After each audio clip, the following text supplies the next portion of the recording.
And speaking of Thanksgiving, it is indeed a time to celebrate and give thanks for everything, you know, we love. We love our family, we love our friends, togetherness, and of course, the great food. But whether you're hosting dinner or a guest somewhere, minding your manners actually should be your top priority. From unresolved family drama to inappropriate dinner conversations and even rude family members and guests, that family get-together can turn ugly pretty quickly. So this morning we are getting a lesson in etiquette, and here to school us is Devon Wellington. She's from the National League of Junior Cotillions, and clearly if I'm hosting, I'm rude already because I've only set the place for just me. You guys can all share with me. Yeah. All right, so where should we begin? So before you even get to Thanksgiving dinner, as a host or hostess, you should make sure you're communicating really clearly to your guests your expectations, what time they should arrive, if there's a certain kind of way you want them to dress, even if it's casual, you should let them know so that when they come, they don't have any questions as to what they should be doing. As a guest, it's always really thoughtful to bring a nice hostess gift. And this doesn't have to be huge, just a bouquet of flowers, a candle, maybe a drink of some sort. Just really acknowledging that these people have gone to a lot of work and are welcoming you into their home. Even if they tell you that don't bring anything? Yeah. Yeah, you can take care of that. Don't listen. Even just a dessert. Yeah. And oftentimes Thanksgiving is potlucky, and so yeah. Should guests show up expecting to be meal ready at that point? You know, if you're the guest and you show up, do you expect, hey, everything's good to go? Or when a guest shows up, are they expected to help out a little bit? I think the rule of thumb should be that you walk in and you try to get involved as quickly as possible. You know, you go in, you ask questions, ask if you can help. Oftentimes they'll tell you no, but at least you've shown that courtesy. I have a question. That's if you're advice. hosting, what time should you have your guests arrive according to what time you're going to eat? It's up to you. If you're planning on serving appetizers or something like that beforehand, you can have them show up a little bit earlier. If you need help and you're planning on them helping, you can have them show up a little bit earlier. But if you think that everything will be ready and good to go, you just tell them to arrive when you want the meal to start. Okay. My question is about the conversations that go on at dinner That's time. a big because one.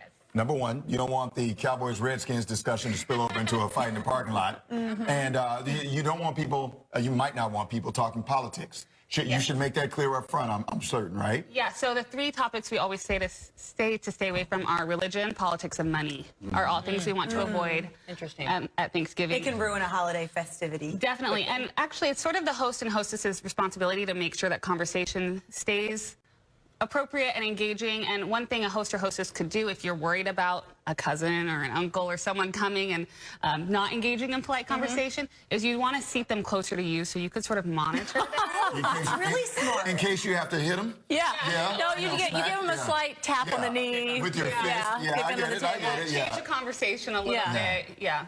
What do you do if things start to go a little south? Or what if you have someone at your function that's maybe drinking too much? Or, you know, I mean, those are all real things that happen. Yeah, so as a guest, you should always be aware of those things, right? I had a friend tell me the other day that her cousin brought a girl to Thanksgiving for the first time, and she did not handle her alcohol well, and that's sort of the impression she left on the family, right? Which isn't great. So you want to really make sure that as a guest, you're staying appropriate. But as a host or hostess, if you see this happening, one thing you can do in terms of conversation is you always want to talk about the person or the idea, not the person. So you would never say, you are wrong. You would say, that's an interesting perspective. I hadn't considered that. And then you segue into something else. Right. Here's a question for the invitation. If you, as a host, are envisioning a wonderful table full of people fully focused on the meal, but it's midday and there's a football game on and half the people really want to be watching it in the other room, should you tell them, this is not a football Thanksgiving? Like, when we eat the meal, we're focused on the meal. Should you let them know ahead of time? Yeah, you should absolutely make sure those expectations are known so everyone can manage their own expectations.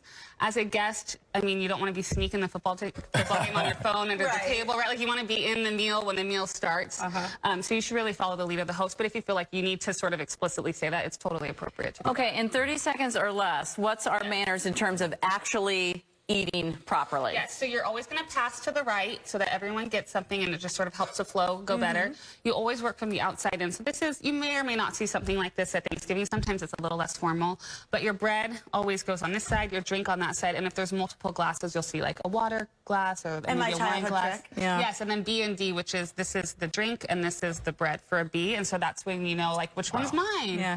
Where does my good day mug fit in all this? Yeah, right there. Looks right here? Good. The largest glass is always the wine glass. glass, right? No matter what we say. Yeah, they might say it's the water goblet, but it's not. It's not enough wine for all your guests. And the Right? kids, all right? You send them in another room, or because sometimes you don't want the kids with you. Yeah, I'm a big fan of the kids' table. Oh, I You agree. know, yeah. And this is interesting. How do you know when it's done? Like, is it appropriate to get up and get seconds yourself, or do you know what I mean? Yeah, so once everyone has gotten food, it's appropriate to go get more. You want to make sure that everyone has gotten theirs first. You don't want to take all of one thing. If you really like mashed potatoes, you still have to leave them for other people. But really, to know that the meal is finished, the host or hostess would put their napkin to the left of the plate, and then that's when everyone would have known. When do I get my to-go bag? At the end of the night, if you want to ask. All right, as the hostess, Survive that long. Yeah, you get this it. segment is over. I'm putting my napkin to the left. Thank you. That was all really grateful insight. When I roll in, Steve, I'm going to come in like this. And I'm done. What fits in here? You go in. It depends whose house you're at, though. Like, are you Good day at 10 a coming your way next. Don't go anywhere. Yeah.